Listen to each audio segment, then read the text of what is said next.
This is the Dollemore Daily, and I'm Jesse Dollemore. As was to be expected with anything run by Republicans, yesterday's hearing with Hunter Biden, when he showed up to testify, showed up to answer questions, voluntarily showed up to answer questions publicly.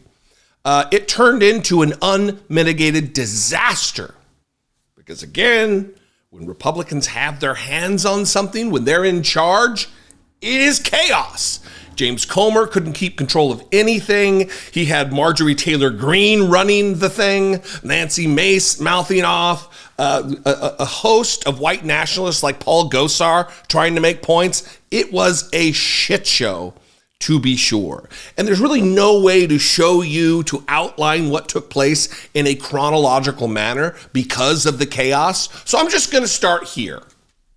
With Marjorie Taylor Greene, about 35 minutes into the hearing, she gets her turn to speak. A woman who has displayed revenge porn publicly in a congressional hearing, and because of the speech and debate clause, unlikely, it's not going to happen that she's going to be prosecuted for that. It's a shame. But when she goes to speak, Hunter Biden gets up and leaves, because why would he subject himself to this nonsense, to this abuse, and give Marjorie Taylor Greene that which she so richly craves, which is attention? Watch this first clip, and it'll really be a jumping off point to talk about these other issues. Chair, recognize Ms. Greene from Georgia for 5 minutes. Thank you, Mr. Chairman. Excuse me, Hunter. Apparently you're afraid of my words. Whoa! Oh. I'd like to reclaim my time, Mr. Chairman. Burst their bubble. Wow, that's too bad. I think it's clear and obvious for everyone watching this hearing today that Hunter Biden is terrified of strong conservative Republican women, because he can't even face my words as I was about to speak to him. What a coward. And this is also a coward that sat right here in front of Mickey Babbitt, Ashley Babbitt's mother, who was murdered on January 6th by Michael Byrd, the Capitol police officer. And you want to talk about a committee, a political sham? I'll totally disagree with you, Ms. Mace. That January 6th committee was not bipartisan.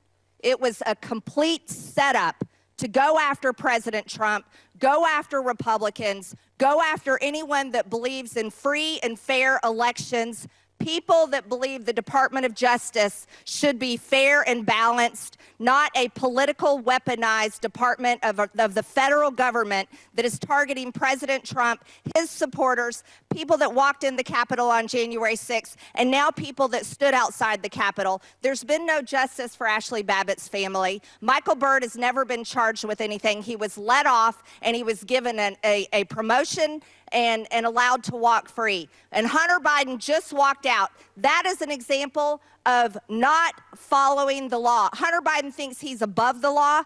Don Jr., Eric Trump, Ivanka, Trump family members had to come in to Democrat subpoenas and be questioned by Democrats for over 8 hours, each of them. Hunter Biden runs away.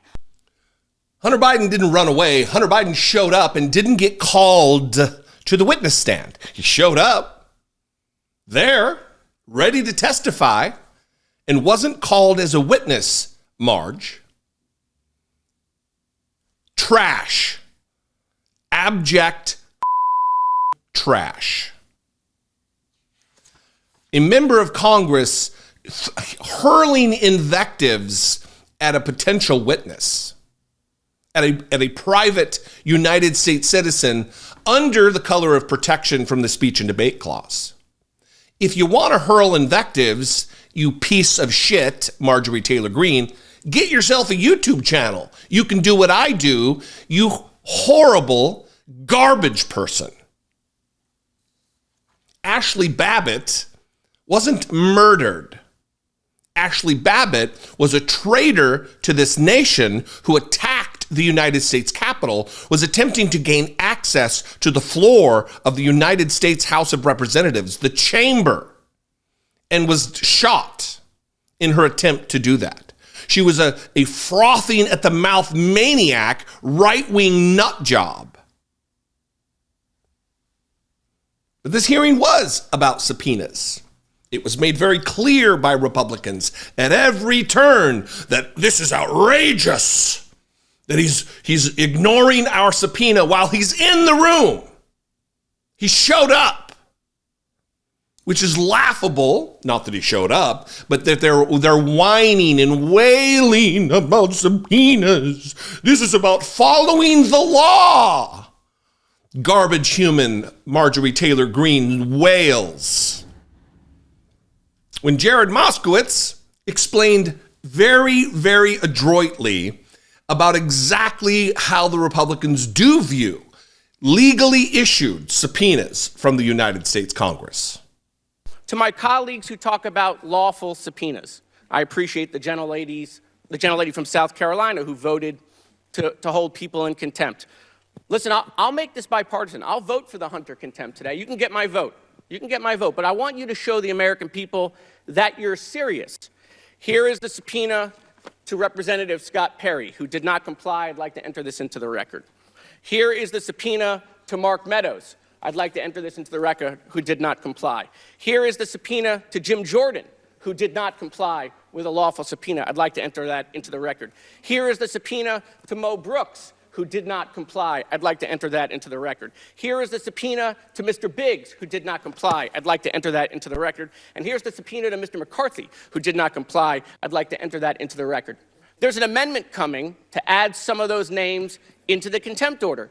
You vote to add those names and show the American people that we apply the law equally, not just when it's Democrats, right? It's a crime when it's Democrats, but when it's Trump and the Republicans, it's just fine. No, show that you're serious and that everyone is not above the law. Vote for that amendment, and I'll vote for the Hunter Biden contempt. I yield back. Gentlemen. Look, I get that he's being a little facetious. He's poking a little fun there. But why say that you'd vote for contempt when Hunter Biden was there? Hunter Biden showed up. I think Jared Moskowitz just has a fundamental desire to vote for things that Republicans want him to vote for, like we voted for the censure of Rashida Tlaib. That one still stings, still not off the hook, Moskowitz. Look, this story is not about the subpoena. This story is not about contempt. This story is about the Republicans' unfettered, unchecked desire, incalculable amount of reverence they have for their dear leader, Donald Trump. The fact that they will absolutely debase themselves, embarrass themselves, humiliate themselves, groveling for the acceptance of Donald Trump, the coward, the criminal, the draft dodger, the disrespecter of our Constitution, of our military, the things they all claim to be about. And nobody said it better than Jamie Raskin, who, come on, if we don't end up with the President Jamie Raskin, we didn't do it right. Watch Jamie Raskin really lay it out here, what this is about. I mean, John F. Kennedy was offered citizenship by the people of Ireland because they loved him so much, and he refused to take it, saying that even though it didn't violate the letter of the Emoluments Clause, it violated the spirit of the Emoluments Clause. And Donald Trump converted the presidency into an instrument for self-enrichment. He raked in millions of dollars from the most corrupt governments on earth, who came in with specific favors that we document in our report that they got from Donald Trump. I beseech my colleagues, I will read any book, any magazine, any speech you've given that you want me to read. Read this report and come back and tell me if you think Donald Trump did the right thing in converting the White House into a for-profit operation. No other president in American history has come anywhere close. And you ask why he's so determined to stay in office that he would unleash violence against his own vice president, the brother of your colleague, of our colleague. Why would he do that? It's because it was a money-making operation, and it was a great business grift for a guy who went bankrupt several times. And yet, out of some misguided partisan loyalty, you're going to stick with him. I don't even know why you stick with him. He was a Democrat longer than he was a Republican. He wanted to run for president on the Reform Party. You guys have been taken over by an absolute con man. And now you're acting like members of a religious cult who don't even remember how you got in the first place. Truer words.